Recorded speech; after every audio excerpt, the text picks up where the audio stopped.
अस्सलाम वालेकुम दोस्तों, एक बार फिर से हाजिर हूँ मैं आप लोगों के लिए सऊदी अरब की बहुत ही इंपॉर्टेंट अपडेट लेकर। दोस्तों आज की इस वीडियो में जितनी सारी अपडेट्स हैं बहुत ही ज़्यादा इंपॉर्टेंट होने वाली हैं, चाहे आप सऊदी अरब में काम कर रहे हैं या फिर आप सऊदी अरब आने वाले हैं।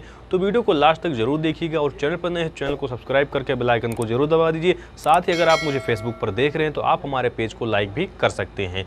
दोस्तों सबसे पहली अपडेट यहाँ पर सऊदी अरब की जवाज़ात की तरफ से है। ज़्यादातर लोगों का सवाल रहता है कि अगर हम सऊदी अरब से वापस जाएंगे और वापस जाकर उसी वीज़ा पे वापस नहीं आएंगे तो हमारे ऊपर कितने साल का बैन लगेगा। इस चीज़ को जवाज़ात ने एकदम क्लियर कर दिया है, क्योंकि बहुत सारे लोग जवाज़ात से सवाल भी करने लगते हैं और कुछ लोगों के मन में एक कन्फ्यूजन भी रहता है कि हमारे ऊपर 5 साल का बैन लगेगा, 3 साल का बैन नहीं लगेगा, या फिर कुछ लोग ये भी कहते हैं कि हम सऊदी अरब आ सकते हैं दूसरे वीज़े पर, हमारे ऊपर कोई भी बैन नहीं लगेगा। तो फाइनली दोस्तों जवाज़ात ने इन सारे डाउट्स को क्लियर करते हुए बताया है कि अगर आप सऊदी अरब से जाते हैं और उसी वीज़ा पर आप वापस नहीं आते हैं तब आपके ऊपर 3 साल का बैन लगेगा। लेकिन जवाज़ात ने एक अच्छी बात ये भी बताई है कि अगर आप उसी 3 साल के बैन के अंदर आना चाहते हैं तो आप आ सकते हैं, लेकिन वहाँ पर कुछ शर्तें होंगी। अगर उन शर्तों को आप फॉलो करते हैं तो आप सऊदी अरब आ सकते हैं, आपको कोई प्रॉब्लम नहीं होगी।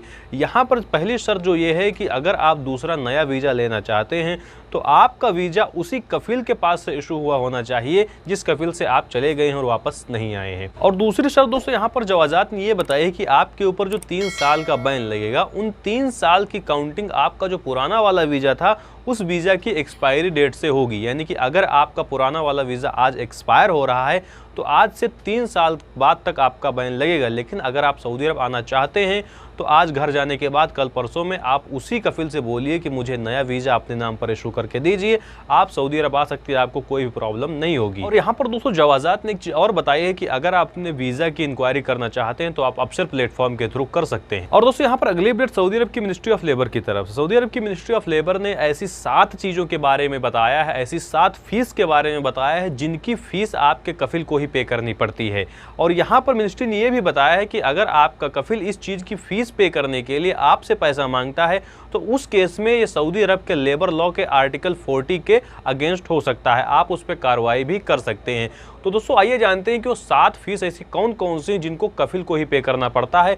कफिल आपसे एक भी पैसा नहीं मांग सकता है इन फीसों को पे करने के लिए। तो दोस्तों सबसे पहले पॉइंट पर बताया गया है रेजिडेंसी रिन्यूअल फीस, यानी कि आपका जो इकामा होता है उसकी रिन्यूअल जो फीस है वो आपके कफिल को ही पे करनी पड़ती है। आपका कोई अधिकार नहीं है कि आप उसमें पे करें, या फिर आपके कफिल का कोई अधिकार नहीं कि वो आपसे कुछ पैसा मांग सकता है इकामा को रिन्यू करवाने के लिए। और दूसरे पॉइंट में दोस्तों मिनिस्ट्री ने बताया है कि अगर आप छुट्टी पर जाते हैं तो उसमें जितना भी पैसा होता है, जितना भी खर्चा आता है, वो सारा का सारा पैसा आपके कफिल को ही पे करना पड़ता है। इसके बाद के पॉइंट में मिनिस्ट्री ने बताया कि अगर आप फाइनल एग्जिट पर जाते हैं यानी कि खुरुज निहाई पर जाते हैं, उसमें भी जितना पैसा आता है टिकट वगैरह का पूरा पैसा आपके कफिल को ही देना पड़ता है।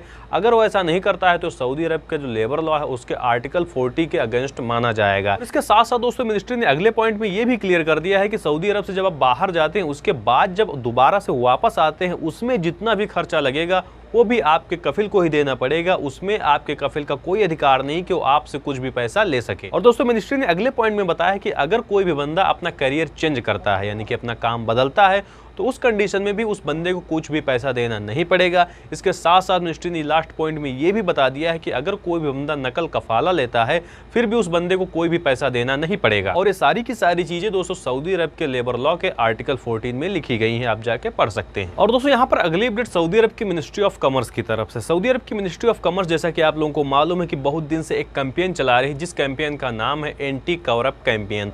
इसके थ्रू दोस्तों जो लोग अपने गोदामों में ज्यादा माल जमा कर लेते हैं या फिर जो लोग अपनी दुकानों में और प्राइस करके कुछ चीजें बेच रहे हैं तो वहां पर इस कैंपेन की रेड पड़ती है। उस रेड में जो भी माल होता है, जो भी गलत इलीगल माल होता है उसको जब्त कर लिया जाता है। तो दोस्तों इस पूरे कैंपेन को चलाते हुए सऊदी अरब की मिनिस्ट्री ऑफ कॉमर्स ने एक वीडियो रिलीज की है जिस वीडियो में दिखाया जा रहा है कि बहुत सारे लोग अपनी दुकानें बंद कर रहे हैं, कुछ लोग दुकानें बंद करके भाग जा रहे हैं और कुछ लोग खुली दुकानें छोड़कर भी भाग जा रहे हैं।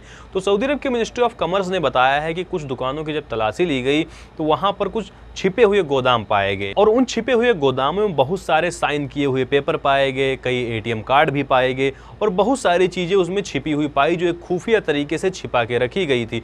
उसी पास में एक दुकान थी, उस दुकान में काम कर रही एक औरत ने बताया कि वहां पर एक अजनबी आता है जो कि उसकी सैलरी देकर चला जाता है। लेकिन अगर आप वहां पर सऊदी की बात करें तो वहां पर एक सऊदी जो कि हफ्ते में सिर्फ 2 बार आता है। और दोस्तों यहाँ पर अगली अपडेट सऊदी अरब में एक जगह है अल-दवासिर, वहां की पुलिस डिपार्टमेंट की तरफ से सऊदी अरब की पुलिस ने एक वीडियो जारी किया जिसमें बताया गया है कि एक मसरी सऊदी अरब के एक बच्चे को असॉल्ट कर रहा था, उसको अब गिरफ्तार कर लिया गया है और उसके ऊपर लीगल कार्रवाई की जा रही है। इसके साथ साथ उसे पब्लिक प्रोसिक्यूशन को भी सौंप दिया गया है, इसके बाद उसके ऊपर उचित कार्रवाई की जाएगी। और जैसा कि आपको मालूम है कि सऊदी अरब में अगर आप किसी को असॉल्ट करते हैं तो कितना बड़ा एक क्राइम माना जाता है। आज की इस वीडियो में बस इतना ही, मिलते हैं आपको अगली वीडियो में किसी अगले टॉपिक के साथ। अगर आपका कोई सवाल है तो कमेंट का सेक्शन खुला हुआ है।